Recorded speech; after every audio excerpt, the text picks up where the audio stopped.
Thanks for joining Sapelo Nerds, a coastal science podcast. I'm your host, Corinne. And I'm your host, Brittany. And we work at the National Estuarine Research Reserve, or NERR, on Sapelo Island, a Georgia barrier island. Have you visited the Georgia coast and fallen in love? Did you come here to look for wildlife? Do you wake up every morning hoping to answer questions online? Then do we have the thing for you? Check out the link in our show notes to access the Georgia Coastal Wildlife Economic Survey. It'll only take about 5 minutes, hardly any time at all. And you can even complete it while you listen to this episode. I promise we won't be offended. You know, Corinne, sometimes I wish our water wasn't quite so murky whenever we go looking on the beach so we can see more wildlife. I know the murkiness is amazing for our marine life, but I hear all the time from people who say it'd be really great if we had some cool corals to see through the clear blue water.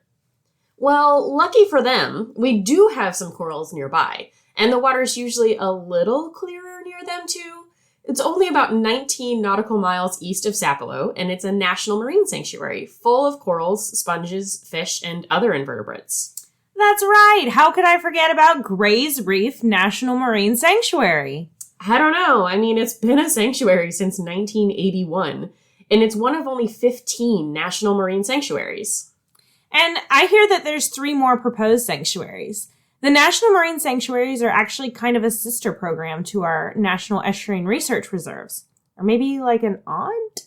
The NERRs are under the Office of Coastal Management, which is under the National Ocean Service. And the sanctuaries operate in their own National Marine Sanctuaries program alongside NOS under NOAA. Sure. Yeah, totally followed that. It's not confusing at all. Okay, maybe a little, but basically the National Marine Sanctuaries are underwater parks in ocean and Great Lake environments with extraordinary biodiversity, beautiful scenery, cultural heritage, and economic opportunity. All sanctuaries emphasize resource protection and decision-making based on best available scientific and socioeconomic data.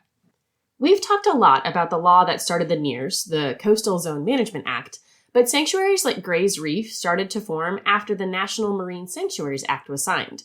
In, guess what, the same year as the Coastal Zone Management Act in 1972.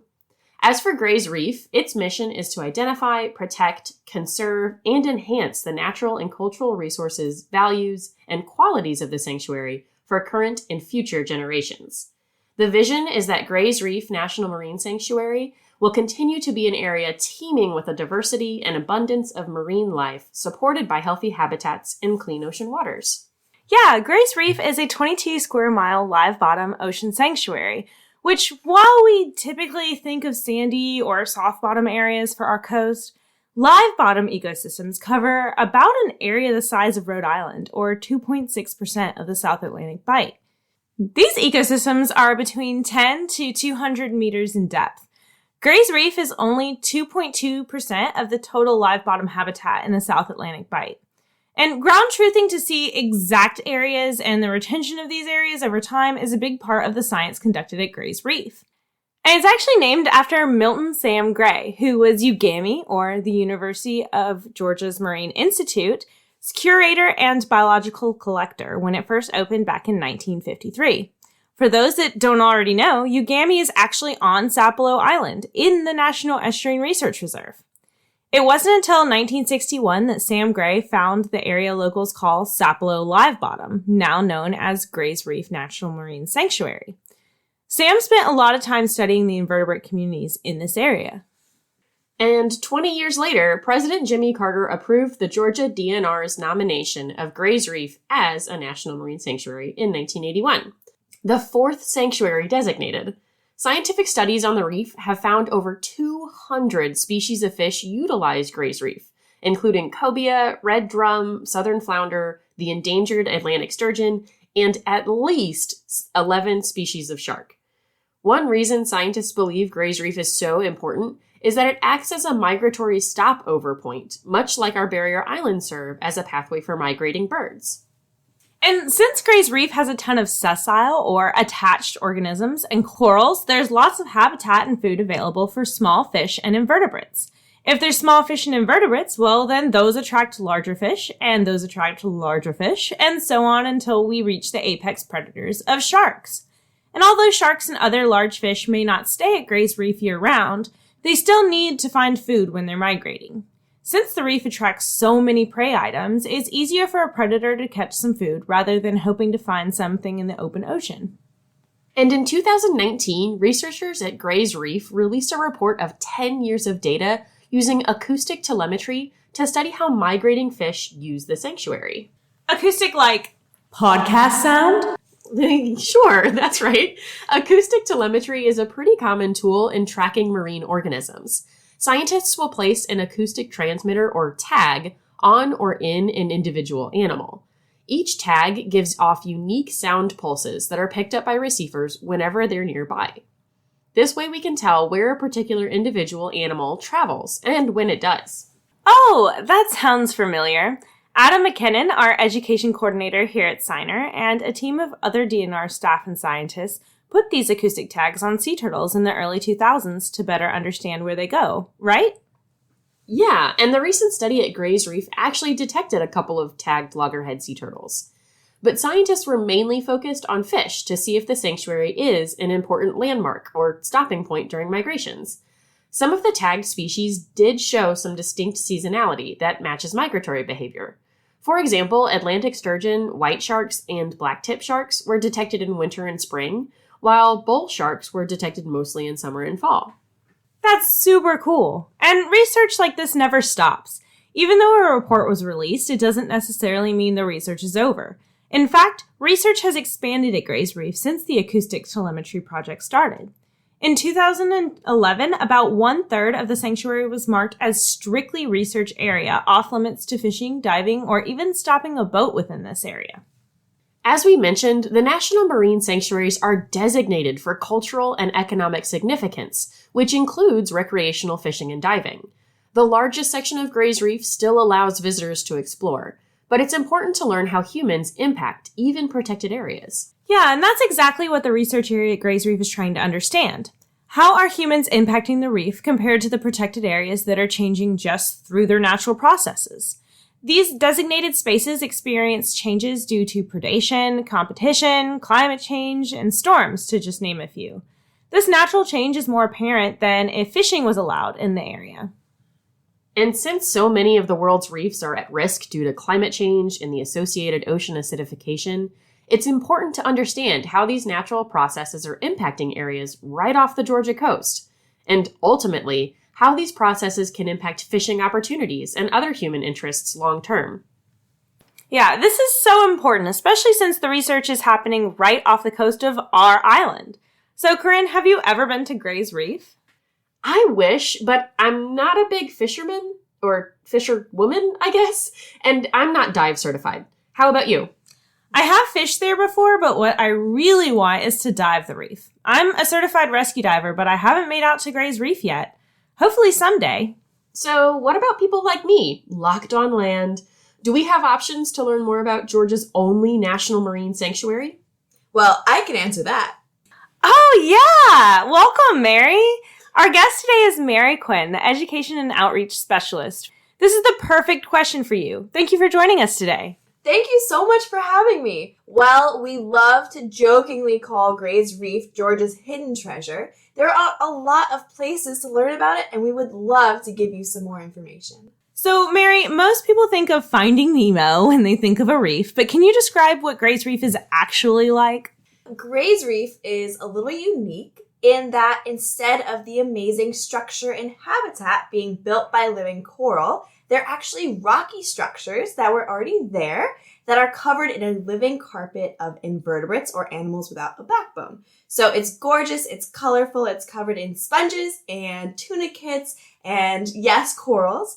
Researchers have actually found over 900 species of invertebrates at Gray's Reef. And we know that not everyone can go out and dive this incredible wonderland underwater.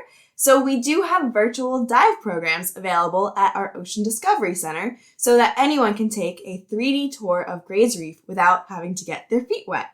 Our amazing outreach specialist, Ben Pruitt, has also put together a set of traveling exhibits that currently live in public libraries throughout Georgia, in Springfield, the Islands Library, Oglethorpe Mall, Garden City, and Hinesville, and include a lot of great information and pictures on Gray's Reef.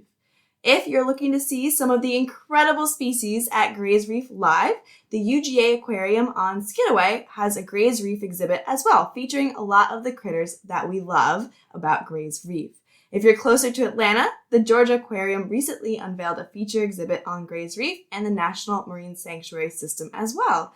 And I believe you have an exhibit here on Gray's Reef as well. That's right. We do have an exhibit in our visitor center. And anybody can check that out too. Just stop in and say hello to Bill, Stacy, and Robert to learn a little bit about Gray's Reef at the Mainland Sapelo Island Visitor Center near Darien, Georgia.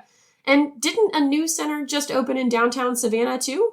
We did just open our Ocean Discovery Center. It's a brand new visitor center for Gray's Reef, so anyone can come in and learn about our local treasure. We are opening in phases, so we will be growing a lot over the next year, but it is definitely worth a visit. Like I said before, we have virtual dives, we have games, we have a lot of information, and an amazing gift store run by our partners, the Coastal Heritage Society.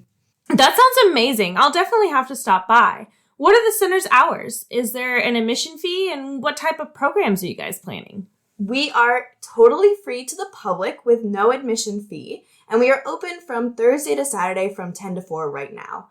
Right now, as we are growing still, we only have private tours and field trips booked. But if you check out our Facebook at NOAA Gray's Reef National Marine Sanctuary, we will always post when we have our free community events at the center.